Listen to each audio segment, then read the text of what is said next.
What is up, everybody? This is Firefly Dash here today, bringing you a new video for Blue Archive. I think today's the day, boys.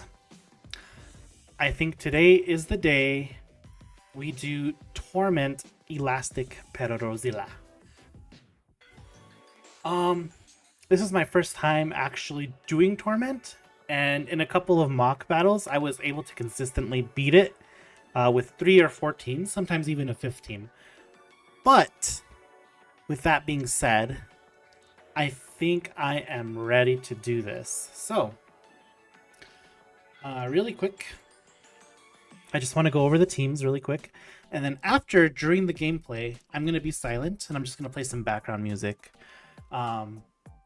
just to highlight this momentous achievement. So, really quick, let's go over everything that I have here, my setup, and then we'll get into the gameplay.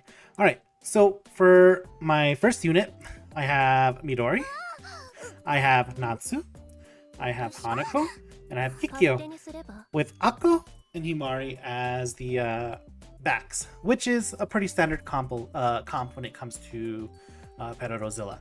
So Natsu, of course, is going to be the tank. She's going to be the one that can cleanse herself from any debuffs that Perorozilla puts on her, and she can also heal herself.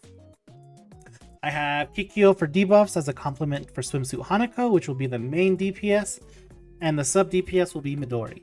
Now, I can't stress enough how important the sub DPS will be. Understandably, right, Hanako will be the main show, right? But without Midori, I don't think I'd be able to pass this this raid at all. So we have to keep her alive as much as possible. And the other 3, I think I can keep alive by themselves, but it's just made Midori that I really need to keep an eye on throughout the raid on the first part. So really quick, I just want to show you that she's maxed out on everything, and she has her UE 50. So hopefully everything will be good. You know what? Let's not. Let's save this. Okay, next up is Natsu. She's pretty much almost maxed out on everything. She still needs to get her UE 50. We're not quite there yet, but it's okay. Everything else should be fine. She should be able to tank just fine without UE 50. Of course, we have Hanako, our main DPS, maxed out on her everything except she is UE 40. Yeah, so. And then of course we have Kikyo. She's not fully maxed out on, you know what? Maybe just to min-max it. Why not, right? Let's just do it. Give myself a little bit more opportunity to get her to do things. Of course, we have Akko. Akko is actually not maxed out. She only has EX level 4, and everything else is level 7, level 8. She does have full gear sets, but can I even... Nope. Okay. We'll leave her as is. She was doing fine in the mock battles. And then we have Himari. Himari is only UE 30, but she does have almost everything maxed out. Alright, our B team. This empty slot's gonna go to a assistant for Hanako. Swimsuit Hanako, one of my friends has. Everyone's been using Camp Hare, but I don't like Camp Hare, so I'm using Ibuki instead. And as you can see, I have Ibuki maxed out on everything. The reason I'm bringing Ibuki is so that way she can increase attack for all allies in a circle. So this is going to be basically my Himari for the fight, even though she's not Himari. I have made Momoi, and then I have Hoshino. And Hoshino is going to be cleansed by Mari. So there's that. Hoshino is pretty much maxed out. We're almost there to getting her to UE 50. And Mari, the one that's going to be cleansing her, is not so much maxed out. But she will do the job just fine.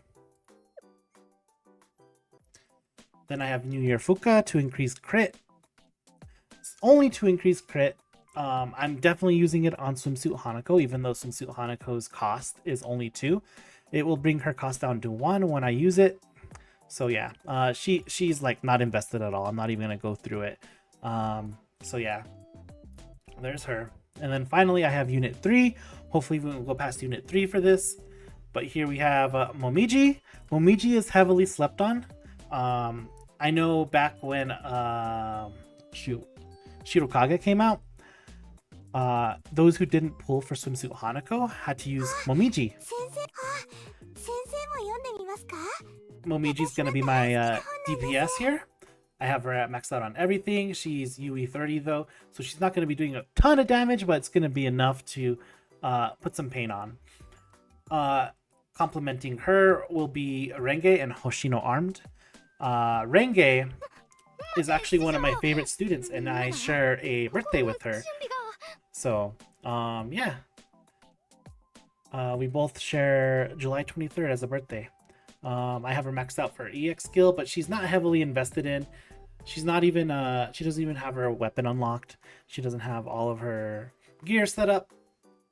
But still, she's going to be a fine complement for Momiji and for Hoshino. Hoshino's not going to be doing a whole lot of damage because Hoshino is not Sonic dealing, but she's Mystic dealing, right? So she's only going to do normal damage to the minions, but her AoE capabilities will help a lot. Finally, I have Reisa. She, as you can see, she's only level 4 under star rating. She doesn't even have her gun unlocked yet. But she can tank just fine as is right now. Her EX skill also cleanses any debuffs that Perorozilla puts on her. So there's that. I do have Serena here because I want to keep Reisa alive, okay? Reisa, because she's not, fully invested in, will be taking a lot of damage even after the cleansing of her debuff. So I want to use Serena to keep her alive and anyone else alive here as well. And finally, I have Swimsuit Shiriko, just for the buffs and for a little bit of a defense nerfs as well for the bird. If it goes over that, I do have a 4th unit and I do have a 5th unit. Okay, so my 4th unit is actually right here. We have Miyako, Midori, Momoi, Hifumi, Nagisa, and Kotama.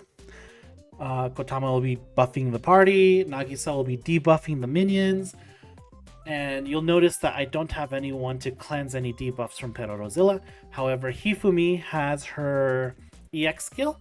If I time the EX skill just right and put it in front of Perorozilla, Perorozilla will target that minion, or that plushie instead, and the plushie will get the debuff and all the damage that goes with it, which will save Miyako from damage. Unfortunately, there are no healers on this team other than Midori, but she only throws a health pack once every 30 seconds, and it's not enough to keep everybody alive.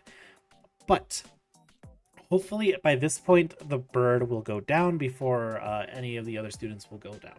If not, I do have a 5th unit for contingency's sake, and that one will be using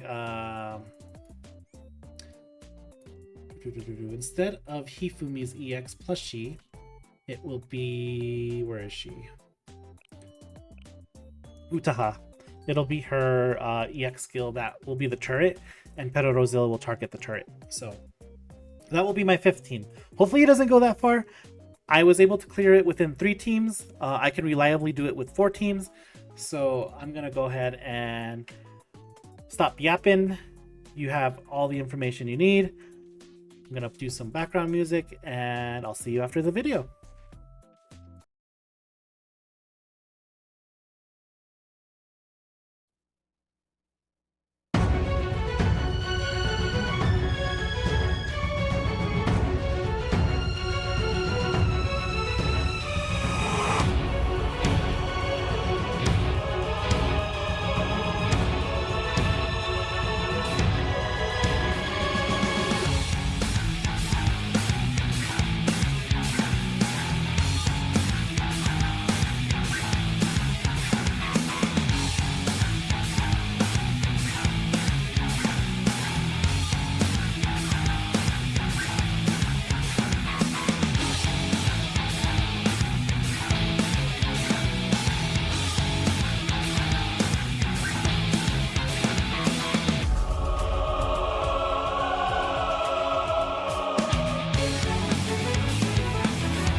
Well, well, well. Looks like I actually did it with three teams, and it was cutting it close too. But you know what? It actually went a little bit different in my runs, my mock runs. It was Momoy who did not get hit by the beam, but in the end, it still worked out. So I'm not complaining. So yeah, there you have it. That is Elastic Perorozilla. Done it in 3 teams. Unfortunately, I didn't get number 1, but at that point, you're just min-maxing you're grinding it so hard. But you know what?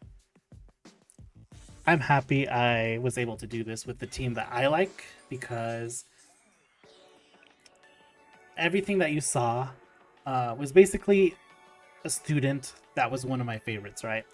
The only real, I guess you could say, meta student is Swimsuit Hanako, right?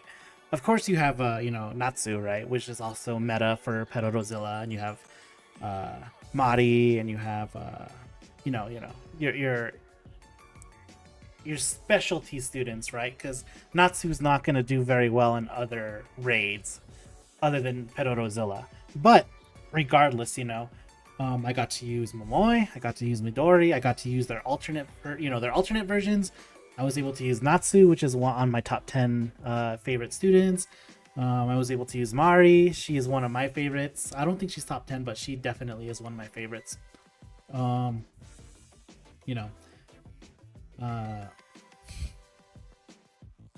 Overall, Perorozilla is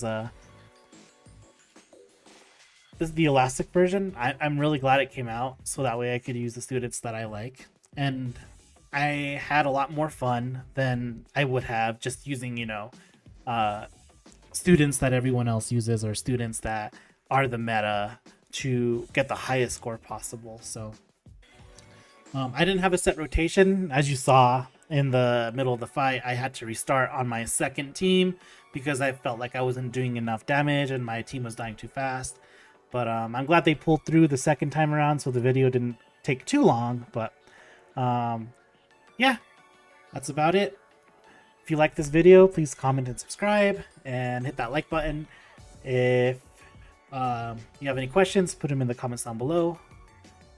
But yeah, anyways, thank you all for watching, and I'm glad I could stream this my first Torment on Perorozilla clear.